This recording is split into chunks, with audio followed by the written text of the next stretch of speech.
Au Royaume-Uni, 46 millions d'électeurs sont appelés aux urnes ce jeudi pour des législatives anticipées vers une alternance politique après 14 ans de pouvoir des conservateurs britanniques. Comment les désistements pour faire barrage au Rassemblement national sont-ils perçus par les électeurs? Reportage à Tourcoing.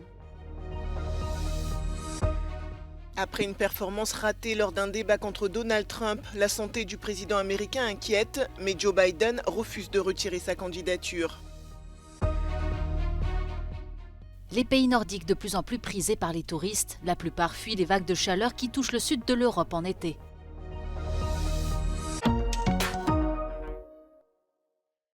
Les bureaux de vote ont ouvert ce jeudi matin au Royaume-Uni pour des élections générales qui pourraient ramener le Parti travailliste au pouvoir après 14 années passées dans l'opposition. 50 millions d'électeurs d'Angleterre, d'Écosse, du Pays de Galles et d'Irlande du Nord sont appelés aux urnes pour élire leurs représentants. Ici à Henley-on-Thames, historiquement conservatrice, on devrait cette année basculer vers le Parti travailliste. The younger generation are far more interested in change.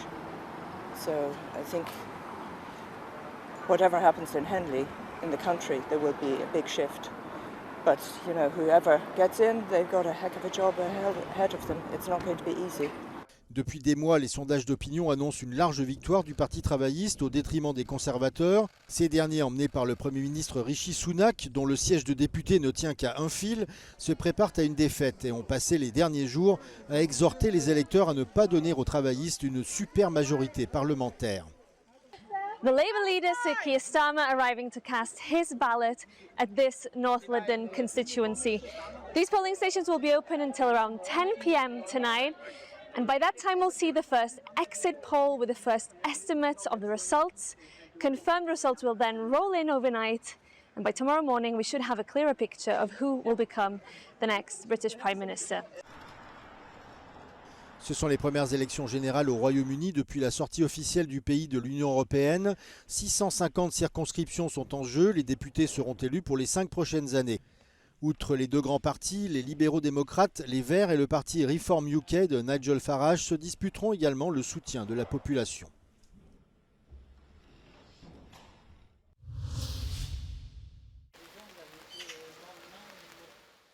Maintenir sa candidature ou se désister pour barrer la route à l'extrême droite. Tel est le dilemme auquel se sont confrontés les candidats arrivés en 3e position aux législatives françaises. Dans la ville de Tourcoing, la candidate du nouveau Front populaire s'est retirée pour faire barrage au Rassemblement national en évitant les dispersions de voix. Arrivé de justesse en tête du premier tour avec 36% des voix, le candidat macroniste et ministre de l'Intérieur, Gérald Darmanin, est talonné de près par le candidat du Rassemblement national. La candidate de la France insoumise s'explique. C'était une décision qui n'était pas facile à prendre. C'est une décision qui a pris du temps aussi. J'étais pas sûr de la prendre jusque très longtemps. Il faut reconnaître que Gérald Darmanin, c'est pas un macroniste comme les autres. Malgré ça, je pouvais pas regarder les électeurs dans les yeux et leur dire que j'avais pas tout fait pour empêcher le Front National de passer. Une décision saluée par le responsable de la section du Parti socialiste de Tourcoing. C'est une annonce cohérente qui est en rapport avec les recommandations nationales, mais aussi qui est en rapport avec les convictions de l'électorat de gauche, qui a toujours dans son histoire fait barrage au Rassemblement national. Sur le terrain, les sentiments sont mitigés chez les électeurs à l'approche du 2e tour. Ça veut dire s'ils se maintiennent, c'est certain, c'est le Front National qui va passer. Alors, vaut mieux essayer de donner la voix à Darmanin.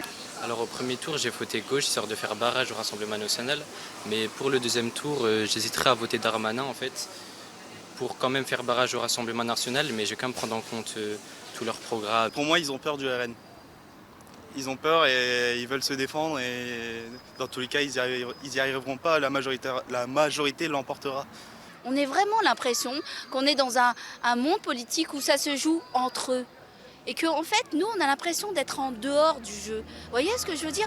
On a posé à qui la question de savoir si ces arrangements politiques, ils étaient bons? Ça suffit de dire qu'on fait barrage. On va faire barrage jusqu'à quand? La forte participation au premier tour a fait augmenter le nombre de triangulaires possibles, une configuration où 3 candidats ayant obtenu plus de 12,5% des voix sont qualifiés pour le second tour. Sur les 306 triangulaires envisageables au second tour, seuls 89 auront finalement lieu. 224 candidats qualifiés se sont désistés dans l'entre-deux tours. Suffisant pour barrer la route à l'extrême droite? Réponse le 7 juillet.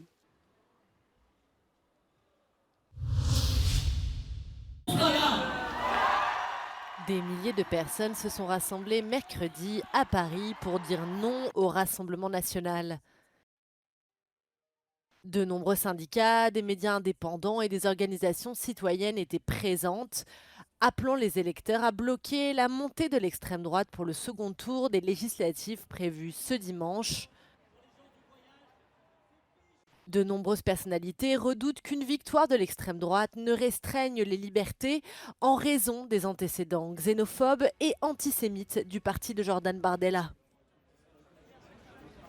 Si demain l'extrême droite passe, je ne sais pas ce qui va advenir de tous mes camarades qui sont étudiants étrangers. Je ne sais pas ce qui va advenir de tous les Français binationaux qui vont se voir quand même stigmatisés sous prétexte qu'ils sont binationaux.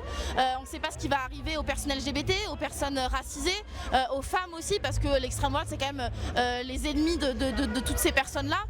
Si les électeurs se mobilisent massivement, ils pourraient empêcher le Rassemblement national d'obtenir la majorité absolue. Mais attention à la lassitude de ceux appelés à faire barrage à l'extrême droite depuis plusieurs années. Je comprends qu'ils en aient marre parce qu'on a tous, on est tous lassés d'avoir fait les petits castors bien gentiment à chaque scrutin, mais que celui-ci n'est pas comme les autres, parce que là vraiment l'extrême droite est aux portes du pouvoir et en capacité d'avoir la majorité absolue. Certains jugeront la manifestation parisianiste ou encore pas représentative de la majorité des Français. Je pense que c'est un rassemblement qui ne reflète pas du tout l'état d'esprit des Français. Ce sont simplement quelques personnes qui se sont réunies, mais la France profonde qui est dans les campagnes, qui est en province, elle pense tout à fait autrement. Elle est bien plus nombreuse que ce qui se passe ici. Près de 50 millions d'électeurs sont inscrits dans les bureaux de vote. 76 députés ont été élus dès le premier tour. Il reste 501 sièges à pourvoir sur les 577 que compte l'Assemblée nationale.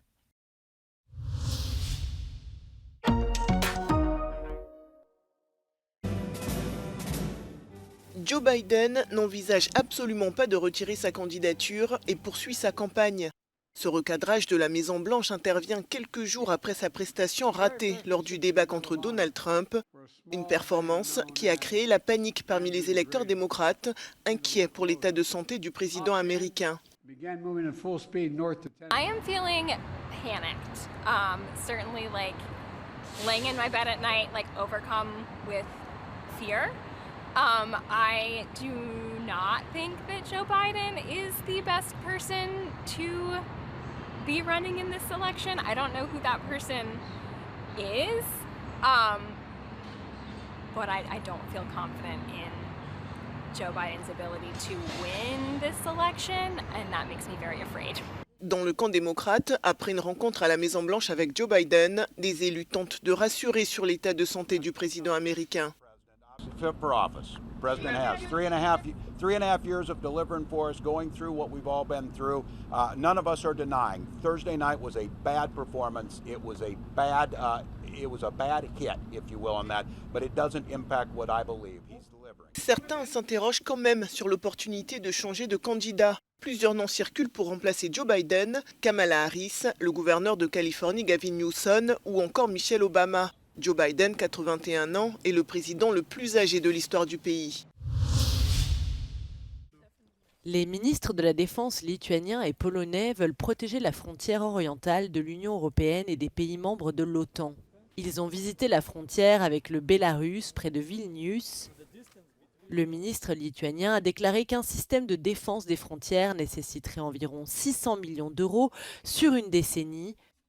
Les premiers équipements pour le mettre en place arriveront ce mois-ci. Państwo polskie razem ze swoimi sojusznikami zrobi wszystko, żeby jeszcze lepiej chronić wschodnią granicę Unii Europejskiej i NATO. To jest nasze najważniejsze wyzwanie i to wyzwanie musi być realizowane nie tylko przez państwa narodowe, ale przez całą Unię Europejską i wspólnie do tego wzywamy. Umiędzynarodowienie tematu granicy, ochrony granicy jest rzeczą kluczową. Unia Europejska musi zaangażować się w obronę swojej granicy. La semaine dernière, plusieurs pays ont demandé à l'Union européenne de s'impliquer financièrement dans la construction d'une ligne de défense. Celle-ci s'inscrirait dans un plan pour protéger contre la désinformation et les mouvements migratoires plausiblement orchestrés par la Russie.